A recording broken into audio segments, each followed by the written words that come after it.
अच्छा जी, तो देखते हैं जी, कोई नए हजरत भी आए हैं, इनसे बात करते हैं। हेलो। Hello sir. हाँ जी, क्या हाल है, कैसे हैं जी आप? बेहतरीन, आप सुनाएं, आप कैसे? मैं ठीक हूँ जी, क्या बात करेंगे? आ, जी मुझे मैं पहले भी आपके शो पे आ चुका हूँ, मैं उस नाम चेंज करके आया हूँ। आ, अच्छा। जी। तो वो मैंने एक आपसे चीज़ पूछनी थी कि अच्छा मैं कुछ सोच रहा था पिछले दिनों में कि आ, हम आप यूजली बात करते हैं कि एथिज्म के बारे में बात करते हैं एंड व्हाट नॉट। मैं ये सोच रहा था कि जो प्रैक्टिकलिटी होती है किसी भी एक बिलीफ की हम्म। वर्सेस वर्सेस द ट्रूथ, ठीक है, तो विद द कैपिटल टी, कि कोई चीज ऑब्जेक्टिवली सच है कि नहीं।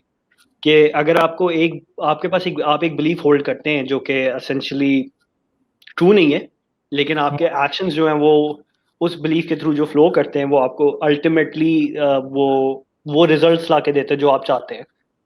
ठीक है, हम्म। तो वो नेट पॉजिटिव होते हैं। तो आप क्या कहते हैं, आपका क्या नजरिया होगा कि एक बिलीफ जो है वो उसका सच होना ज्यादा जरूरी है या फिर उसके क्या कहेंगे प्रैक्टिकल होना, या फिर इन द सेंस के इट गेट्स फॉर एग्जांपल अगर मैं ये मानता हूँ कि मैं जो हूँ दुनिया में सबसे ज्यादा जो मेहनत करने वाला आदमी हूँ, सच नहीं है ये बात, लेकिन अगर ये मैं मानता हूँ तो उससे मेरा जो बिलीफ है, जो मेरे एक्शंस उससे फ्लो करेंगे उस बिलीफ से, वो नेट पॉजिटिव में ही होंगे बेशक वो बात सच ना हो। तो सच और जो ये आपको समझ आ रही है ना मैं क्या कह रहा हूँ? I am having a hard time wording it. मैं समझता हूँ कि धोखा या झूठ in all its forms is eventually dangerous. हम्म।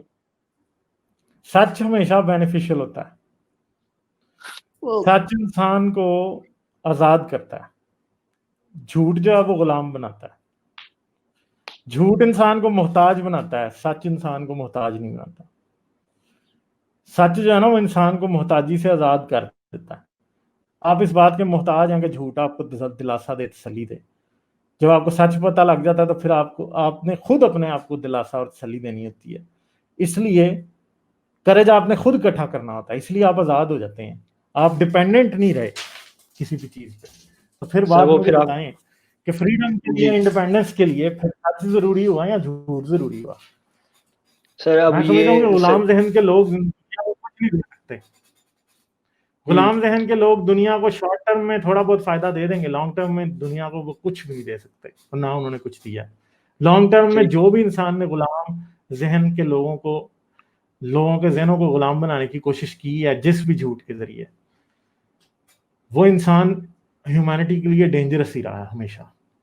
चाहे वो कोई कम्युनिस्ट हो, चाहे वो कोई रिलीजियस लीडर हो, चाहे वो कोई कोई और कल्ट हो, चाहे साइंटिफिक कोई कल्ट क्यों ना हो। ठीक है, क्योंकि जी बेसिकली बिलीफ जो है ना, बिलीफ, मैं समझता हूँ बिलीफ एक ऐसा वर्ड है जो कि असल में इंसान को सच और झूठ की पहचान से रोक देता है कि सच क्या झूठ क्या। हम्म। और बिलीफ जो है इन इट सेल्फ डॉगमेटिज्म को क्या करता है, प्रवान चढ़ाता है। और डॉगमेटिज्म हाँ जो है वो बहुत डेंजरस है। क्यों?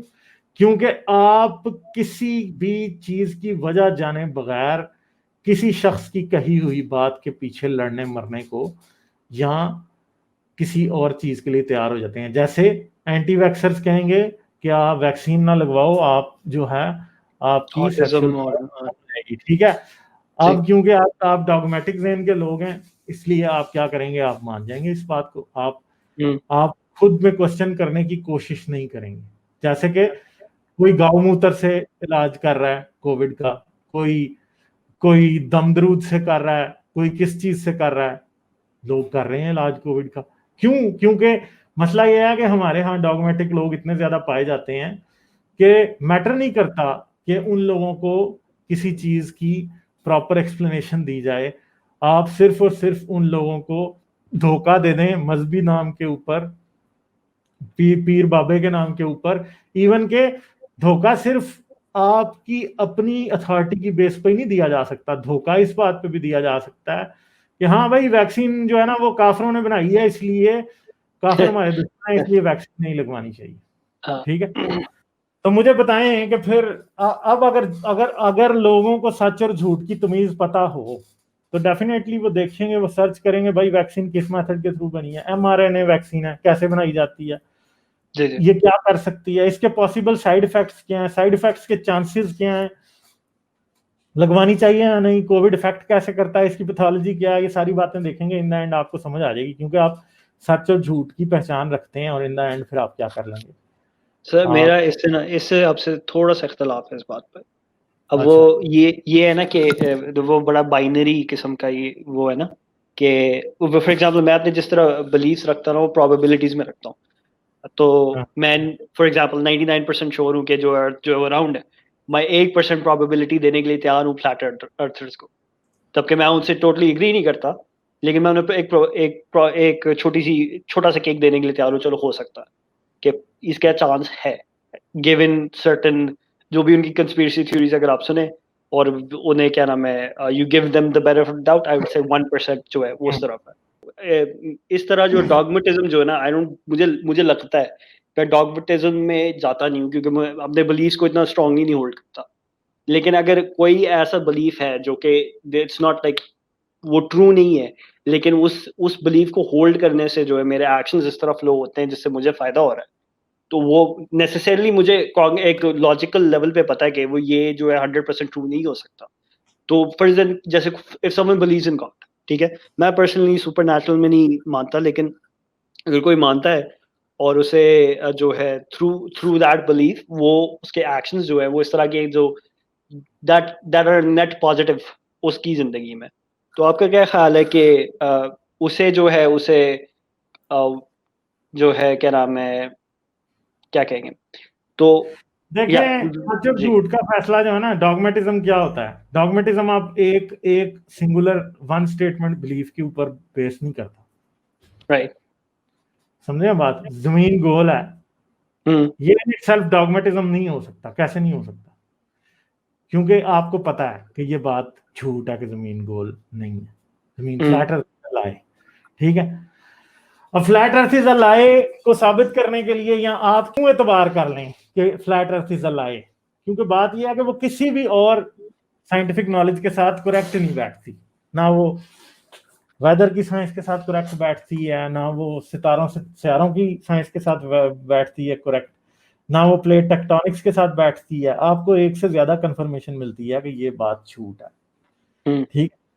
स्केप्टिसिज्म का मतलब ये नहीं है कि आप ये मान लेंगे, मेरा स्केप्टिसिज्म ये है कि जी हाँ जी 99% ये बात ठीक है कि दुनिया गोल है और 1% ये बात गलत है, 1% हम चांस दे सकते हैं, ठीक है। ये रैशनल थिंकिंग नहीं है। ये क्यों रैशनल थिंकिंग नहीं है? उसकी सबसे बड़ी वजह यह है कि आपको सच पे कॉन्फिडेंस तो है ही नहीं है ना, सच और झूठ की बात के ऊपर। स्केप्टिसिज्म का मतलब, स्केप्टिसिज्म के केस में ना, आपको देखें सच के बारे में आप नहीं हो सकते कॉन्फिडेंट कभी भी। मगर झूठ जो होता है ना वो टेस्टेबल होता है और झूठ फेल हो जाता है, हाँ राइट और आपको 100% पता होता है कि बात झूठ है। इसीलिए फ्लैट अर्थ की जो थ्योरी है ना, उसके केस में आप 99% और 1% वाली बात नहीं कर सकते। क्यों? क्योंकि आपका स्केप्टिसिज्म का जो टेस्ट है झूठ को टेस्ट करने का, उस पर वो टोटली फेल हो जाती है, हाँ दैट वो आई सच एग्री नहीं है। इसलिए आप उसको, आप यहाँ पे 1% और 99% वाली बात नहीं लगा सकते, क्योंकि ये आप स्केप्टिकल माइंड से या रैशनल माइंड से नहीं सोच रहे हैं, ये आप डाउटफुल माइंड से सोच रहे हैं, आप अनट्रस्टिंग माइंड से सोच रहे हैं जो ट्रस्ट नहीं करेगा। आप डिसट्रस्ट कर रहे हैं रियलिटी को फॉर नो रीजन। आपके पास रियलिटी के अंदर ट्रस्ट ना करने की बड़ी सॉलिड रीजन होनी चाहिए, ठीक है। एक बंदा ये दावा कर दे कि जी मैं चौथी मंजिल से जंप लगाइए नीचे आ गया हूं, हैं। अब प्रॉब्लम ये है कि अब मैं उसे कहूंगा नहीं ठीक है 1% शायद बात तेरी ठीक होगी, नहीं हो सकता। प्रॉब्लम ये है कि मेरे पास रियलिटी को, ट्रूथ को चैलेंज करने के लिए बड़ी स्ट्रॉन्ग रीजन होनी चाहिए। छोटी मोटी बात के ऊपर आप ट्रूथ को रिजेक्ट नहीं कर सकते, रियलिटी को रिजेक्ट नहीं कर सकते, ठीक है। यहां तो वो आपको कहे कि जी मेरे पास कोई जो है ना कोई ऐसा कोई सूट था, कोई मतलब कोई एक्सोस्केलेटन था जिसके जरिए मैं ऊपर से नीचे आ गया हूँ, तो फिर आप टेस्ट करेंगे, हाँ भाई किधर है दिखा। वो कहे हाँ भाई मैं ऊपर से नीचे आ गया हूँ, तो वो तो आप नहीं मानेंगे ना। तो यही बात है जो यहाँ पे टेस्ट करना पड़ता है। स्केप्टिसिज्म का मतलब ये नहीं होता कि आपने हर बात पे शक करना है। स्केप्टिसिज्म का मतलब ये होता है कि आपको बड़ी स्ट्रॉन्ग रीजन चाहिए रियलिटी और ट्रूथ के अंदर डाउट करने के लिए। समझ रहे हैं मेरी बात? रैशनैलिटी का मतलब ये नहीं है कि आप हर बात में कहें क्वेश्चन एवरीथिंग का मतलब ये नहीं है कि जी के हम ये क्वेश्चन करना शुरू कर दें, हाँ जी ये पहाड़ जो है ये हवा का बना हुआ है, ठीक है, ये पत्थर का नहीं बना, ये हवा का बना हुआ है। ये स्केप्टिसिज्म नहीं है, ये रैशनल थिंकिंग नहीं है। रैशनल थिंकिंग ये है कि मुझे ये मानने के लिए कि वाकई पहाड़ हवा का बना हुआ है, ठीक है, बहुत ही स्ट्रॉन्ग एविडेंस चाहिए। और जब भी कोई बंदा मेरे आगे पहाड़ की रियलिटी के बारे में कोई दावा करेगा तो I need to scrutinize it thoroughly, और फिर मैं उसको मानूंगा। ये इशू है, समझ गए आप बात? इतनी सीधी सी बात नहीं है ये। सही है, चले फिर, ठीक है, ओके सर, थैंक यू। ठीक है, okay, thank you, bye bye.